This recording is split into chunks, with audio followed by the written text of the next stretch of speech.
Il est 19h50. Bonsoir à tous. Voici les titres de l'actualité de ce jeudi. Au moins 5 morts enregistrés à la suite des inondations et éboulements de terrain à Limbé, dans le sud-ouest Cameroun. Une catastrophe liée aux pluies qui s'abattent sur la cité balnéaire depuis 2 jours. Des victimes seraient encore ensevelies sous les décombres alors que les autorités annoncent le recasement de nombreux sinistrés. La pluviométrie reste abondante dans la localité, ce qui inquiète justement les autorités locales. Le calvaire des usagers de l'axe Douala-Yaoundé. La route toujours coupée en deux, traversée interdite pour les automobilistes qui n'ont d'autre choix que de faire recours aux voies de contournement, elles aussi empêtrées dans des embouteillages infernaux. Le cri de colère de ces populations prises au piège, une fois de plus, de la rupture de ce même pont. C'est à suivre dans le 19h50. Voilà pour le sommaire.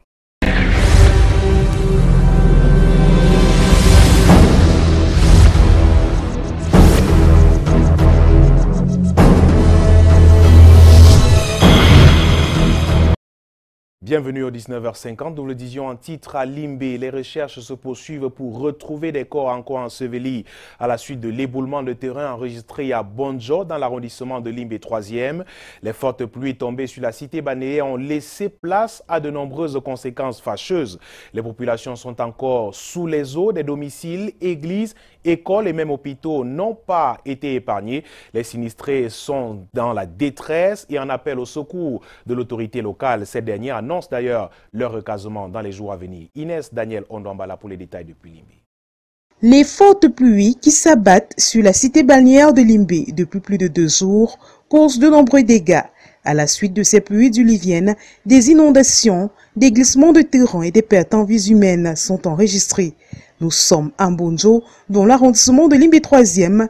C'est dans cette localité qu'il y a eu des éboulements de terre, arrachant la vie à une dizaine de personnes. Plusieurs familles, aujourd'hui sinistrées, avaient déjà refusé de quitter cette zone qui, selon les experts, est une localité à risque. Les maisons enterrées par le glissement de terrain étaient construites sur les pentes et collines. Ces structures avaient reçu auparavant la croix de Saint-André. C'est comme ça, avant que je fais avec l'enfant, parce que la terre a coupé, le lit a coupé comme ça, c'est arrivé comme ça là. C'est là où j'ai fui, ça m'a parlé un peu, parce que je ne veux pas que le qu'il y a quelque chose dehors. C'était ici arrivé ici en bas. Avant que j'ai vu, là, c'est le changement de terre, ça pas que je crois que c'est un truc. À la protection maternelle infantile de Limbé, les inondations résultant de la pluviométrie abondante qui s'abat causent de nombreuses pertes. Le matériel sanitaire, les produits pharmaceutiques et les salles d'hospitalisation sont noyées. Après, on était là-bas en train de travailler. La terre s'est coupée pour la 2e fois. On était plus de 20. Bon, beaucoup ont fui. Les autres qui n'ont pas pu fuir. C'est là où la terre est couverte. Les rapports présentés au cours de cette réunion de crise indiquent que les zones frappées par les inondations et les éboulements de terre sont des localités interdites de construction.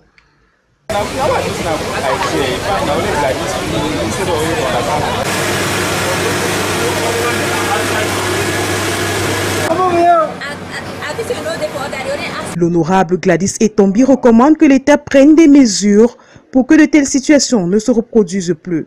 Le gouverneur Okalia Bilaï appelle les populations à plus de discipline et à respecter les mesures prises par la municipalité qui assure la police de la construction. Bernard Okalia Bilaï annonce que les populations victimes seront recasées. Retour dans le littoral pénétrante est de la ville de Douala, les populations broient du noir autour du pont effondré au lieu dit Kojefar, un quartier de la ville de Douala. Alors que les travaux de restauration se poursuivent, la route reste barrée aux automobilistes et les enchères pour traverser à moto grimpent de plus en plus. Ce qui révolte le plus ces usagers obligés de subir ce calvaire, c'est que ce n'est pas la première fois que ce pont connaisse pareille fortune. À chaque fois, les mesures prises n'ont pas apporté de solution durable. Monique Naossi Fosso et Roméo Nanko. Une marée humaine de part et d'autre du pont qui s'est effondré à l'entrée de la pénétrante est de la ville de Douala. Même les denrées alimentaires sont couchées par terre et l'on rouspecte sous la pluie. Vraiment, j'ai du mal. Je suis en train de partir comme ça à Yaoundé. Je ne sais pas à quelle heure je vais y arriver. Voilà la moto qui vient de me prendre. Il attend garé d'abord. J'ai du mal, pardon. Il faut vraiment qu'on fasse quelque chose sur ce pont. Parce que ce n'est pas la première fois que ça se casse. Je pense que c'est la deuxième fois ou la troisième. Je ne sais pas à quelle heure. Les agences, la voiture ne peut pas passer ici là. Je devais être à l'agence. Je suis obligée de traverser maintenant pour aller attendre les voitures là-bas devant. Je suis en train de partir à Yaoundé comme ça. Que notre pont là se casse comme ça là, vraiment il faut faire quelque chose. C'est trop. Ça nous dépasse.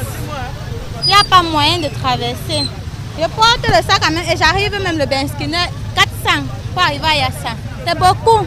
On travaille quoi? C'est très grave. Il n'y a même pas moyen de traverser. Nous on souffre. Regardez l'état de la route. Le pont est coupé en deux. Voilà comment on a trouvé pour porter le passager pour aller à Trades. C'est très grave. Les engins sont à l'ouvrage pour mettre sur pied le pont. Délai de livraison, 3 jours selon les prescriptions du ministre des Travaux publics. Nous sommes déjà au niveau des plateformes avec la poudre, donc tous les remblais ont été faits en cours.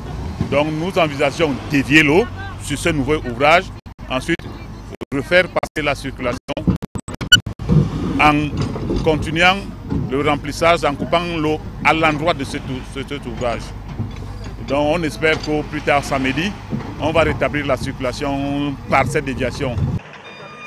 Il y a 1 an, le même pont avait subi le même sort. Les populations sous cap dénoncent une négligence. Ce n'est pas une négligence de la part du gouvernement.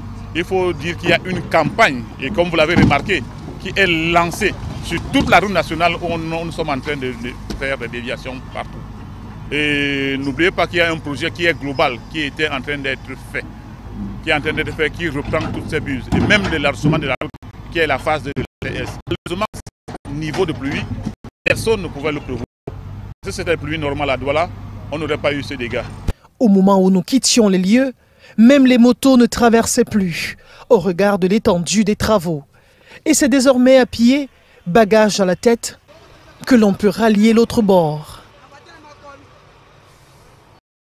Difficile donc pour de nombreux usagers qui veulent se rendre de l'autre côté de la ville ou alors à Yaoundé, mettre pratiquement 6 heures de temps entre le carrefour Ndokoti à Douala et le carrefour Yassa. Difficile donc depuis ce matin et ce également venant de Yaoundé, extrêmement difficile avec l'état de la route de Yassa et même de Niala. Difficile et extrêmement difficile justement pour ces usagers de joindre les deux bouts depuis ce matin et depuis hier soir d'ailleurs. Souvenez-vous, il y a quelques semaines, nous vous parlions de ce bébé volé et heureusement retrouvé quelques minutes après à l'hôpital Baptiste de Mbopi, nommé Bingo à Douala. Eh bien, aux dernières nouvelles, le voleur interpellé par les éléments du commissariat du 6e arrondissement souffrirait de troubles mentaux. Il est d'ailleurs en ce moment interné à l'hôpital Akintini de Douala. Lille Piedjou et Emmanuel Bivika l'ont retrouvé. Dans une des salles de la psychiatrie de l'hôpital Akintini de Douala se trouve le nommé Eric. Il est interné ici après une accusation de vol de bébé à l'hôpital Baptiste de Mbopi, Bingo, il y a quelques jours. Après tout ce qui a été dit sur cet autre vol de bébé au Cameroun, Canada International est retourné sur les traces de cette affaire. 3 semaines avant, ce magnifique bébé a été volé dans une salle VIP de l'hôpital de Bingo. Sur ces images, les retrouvailles entre la maman et son bébé. Après investigation, le présumé voleur de bébé venait de Bamenda pour participer à une conférence organisée par une église pentecôtiste située à Bonabéry. C'est de là qu'il est parti pour s'infiltrer dans cet hôpital et soutirer le nouveau-né sans être inquiété. Nous avons rencontré le frère de la nouvelle maman qui parle de laxisme au niveau de la sécurité. Je ne sais pas comment quelqu'un peut rentrer dans un hôpital avec tous les vigiles, voler le bébé et ressortir sans qu'on ne lui pose aucune question. Ce gérant de bar a également vécu la scène.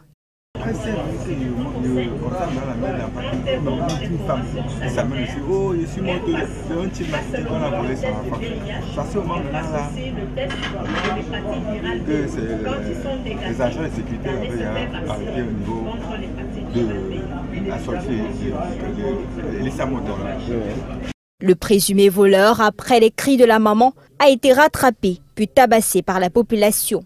Informé, le directeur de l'hôpital baptiste de Mopi, Bingo, a fait appel au commissariat du 6e arrondissement. Le présumé voleur a été interpellé, puis relâché, car selon les informations recueillies sur les lieux, ce dernier est instable mentalement. On nous a dit qu'il est tortant.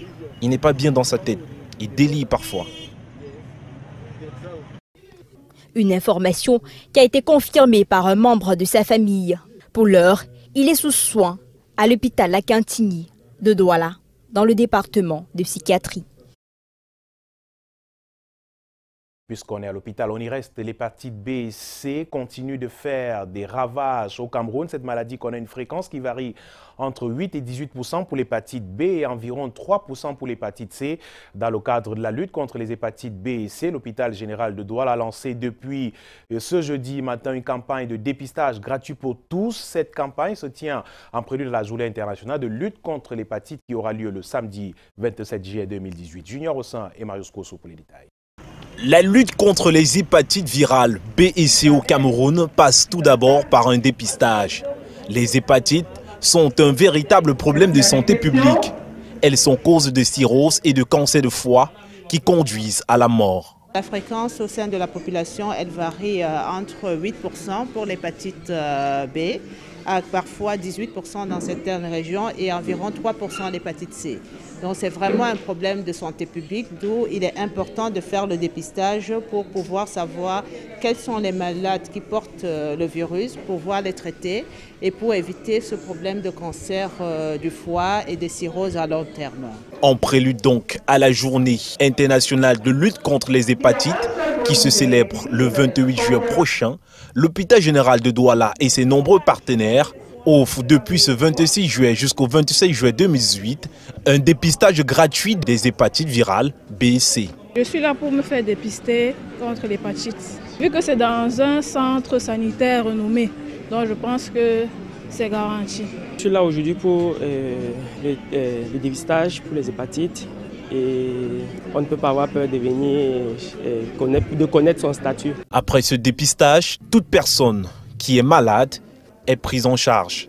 Depuis un certain nombre d'années, le ministère de la Santé a mis en place des structures pour prendre en charge aussi bien l'hépatite C que l'hépatite B. Donc de nos jours, quasi 95% des malades, lorsqu'ils sont traités par le traitement de l'hépatite C, sont guéris en 3 mois. Connaître son état sanitaire, c'est déjà vaincre les hépatites en soi. En économie, le projet PACOM de l'Union européenne fait son bilan. Lancé en février 2013, le programme d'appui à l'amélioration de la compétitivité de l'économie arrive à son terme ce 31 juillet 2018.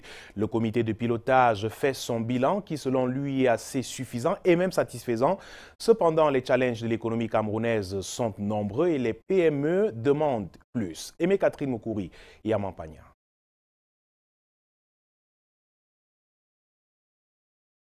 Avec un taux de croissance à 4% selon le Fonds monétaire international et une nette évolution dans les classements internationaux d'études de croissance économique, le Cameroun apparaît comme un État à perspective stable à long terme. Un statut atteint grâce à de nombreux projets et programmes, comme le programme d'appui à l'amélioration de la compétitivité de l'économie. En 5 ans, il a réussi, entre autres, à créer et opérationnaliser le Centre technique de l'agroalimentaire, un bureau de mise à niveau des entreprises, et soutenir les activités de la bourse de sous-traitance et de partenariat, avec un taux de 38% de niveau d'engagement.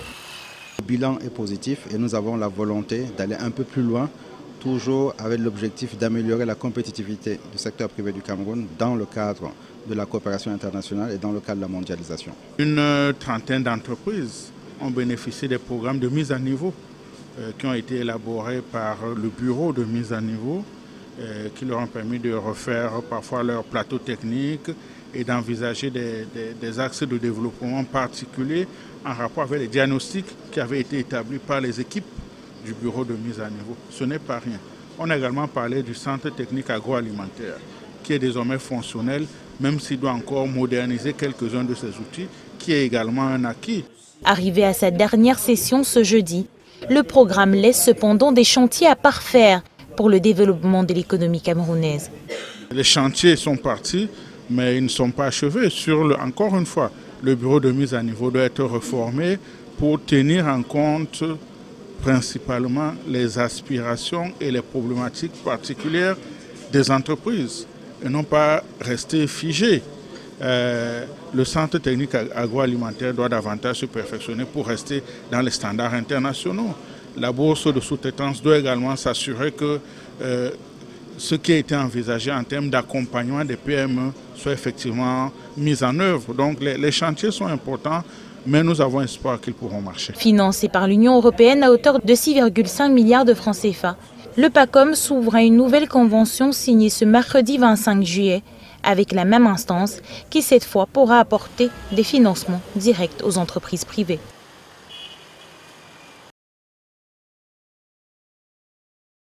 La suite de ce journal, c'est à Yaoundé avec le MPR, une formation politique qui appelle ses militants à retirer les cartes d'électeurs en vue de la prochaine élection présidentielle. On en parle avec vous. Alain Gislain Kanga, bonsoir.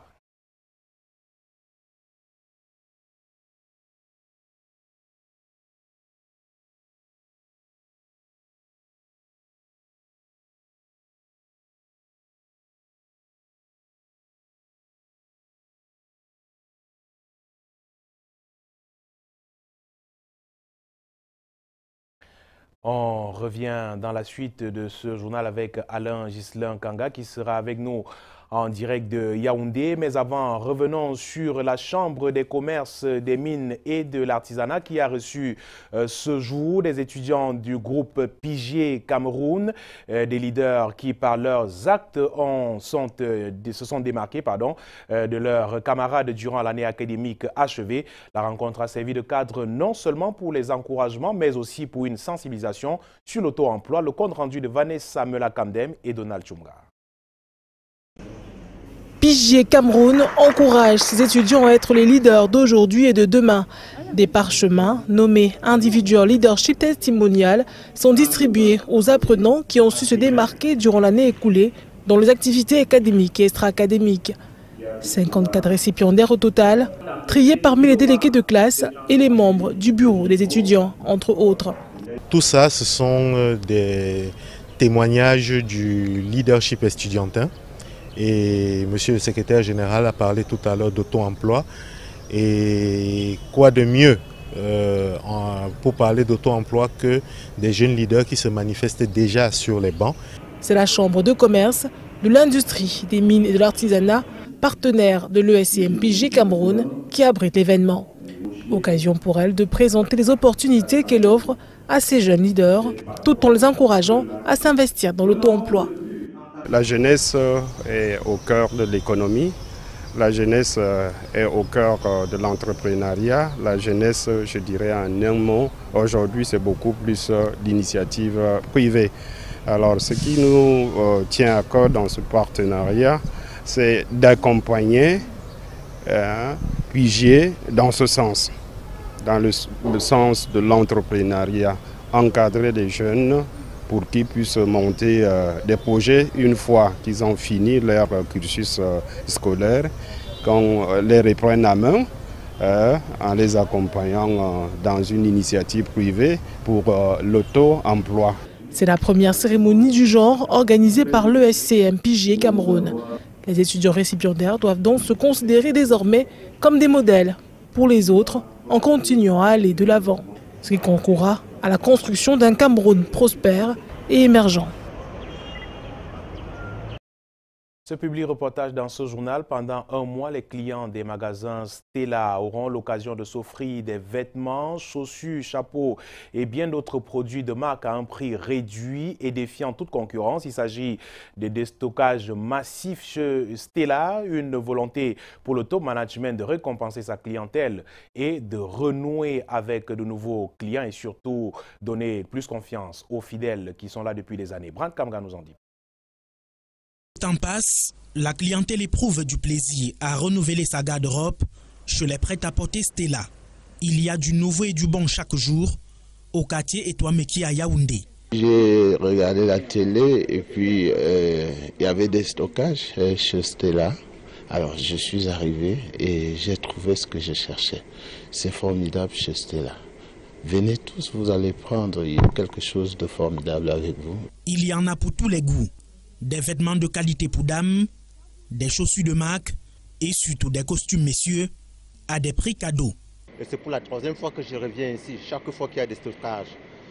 Par exemple, ce matin, je suis arrivé, j'ai pris 3 super costumes à des prix imbattables, 85 000 francs l'unité. À 85 000, c'est vraiment donné. C'est donné. Et c'est pourquoi je reviens. Et vous reviendrez? Et je reviendrai de temps en temps avec mon épouse. Car pour les femmes, le déstockage massif chez Stella donne à s'offrir des robes et autres tailleurs haut de gamme avec des prix au rabais. Tenez par exemple ce corsage à volant. Il coûte seulement 25 000 francs. Porté sur ce leggings qui vaut lui aussi 25 000 francs. C'est dire qu'à 50 000 francs, vous aurez une très très belle tenue. Les prêt-à-porter Stella réservent un séjour des plus agréables à sa clientèle et résultat des courses, chacun trouve son compte. C'est l'euphorie totale. Les clients sont satisfaits par ce déstockage avant fermeture pour travaux, mais aussi satisfaits parce que nous comblons leurs désirs vestimentaires. Et les clients, nouveaux ou anciens, trouvent si bien les mots pour le dire, Stella, c'est la classe. Comme disent souvent les Anglais, une Stella we trust. Avec ce déstockage, les prix sont tout simplement waouh. Le meilleur choix, c'est Stella. Encore un mois jusqu'au 31 août 2018 pour s'offrir des vêtements, chaussures, chemises, cravates et de la lingerie de marque à vil prix chez Stella avant fermeture pour travaux. À l'étranger, Soudan du Sud, le gouvernement et les rebelles ont signé hier à Khartoum un accord préliminaire sur le partage du pouvoir. Selon cet accord, Salva Kiir restera le président du Soudan du Sud et Riek Machar sera le premier vice-président. Le gouvernement de transition sera composé de 35 ministres. L'accord définitif devrait être signé le 5 août prochain. Rappelons que le conflit au Soudan du Sud a beaucoup handicapé la scolarisation de la jeune fille et quelques solutions sont envisagées pour y remédier. Le point avec nos confrères de la BBC. La guerre fait rage au Soudan du Sud depuis 2013. J'ai une voisine, elle est à l'école. Le mois dernier, une bande de voleurs est entrée chez elle et l'a violée. Elle est traumatisée. La guerre a changé la vie des Sud-Soudanais, notamment des élèves. Près d'1,8 million d'enfants en âge d'aller à l'école ne sont pas scolarisés selon l'ONU et la plupart sont des filles. L'accès à l'éducation, c'est important, surtout pour une fille comme moi. Quand vous éduquez une fille, vous éduquez une nation.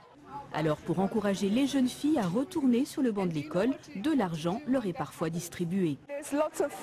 Nous avons la preuve que cela marche de donner de l'argent en espèces aux filles ou à leurs familles. Notre objectif est évidemment que les filles aillent à l'école et nous essayons de les autonomiser. Ces élèves reçoivent 37 $ par an, une somme qu'elles peuvent dépenser comme bon leur semble. Cet argent va m'aider. Il va contribuer à payer mes frais de scolarité et mes fournitures scolaires. Ma famille a besoin de papier toilette et je vais pouvoir en acheter. Je vais pouvoir aider mon père.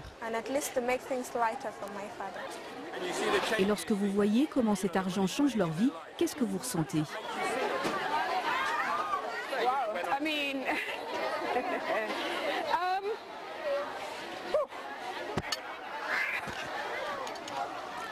Désolée, voilà ce que je ressens. Je suis sérieuse. C'est incroyable. Je crois que c'est nous les filles, les femmes, qui pouvons trouver une solution à ces problèmes. Les hommes n'arrivent pas à changer les choses, donc on devrait nous donner l'opportunité d'aller à l'école et de montrer ce dont nous sommes capables. J'ai une vision pour l'avenir. Je me vois diriger mon pays et je vois la justice régner dans ce pays.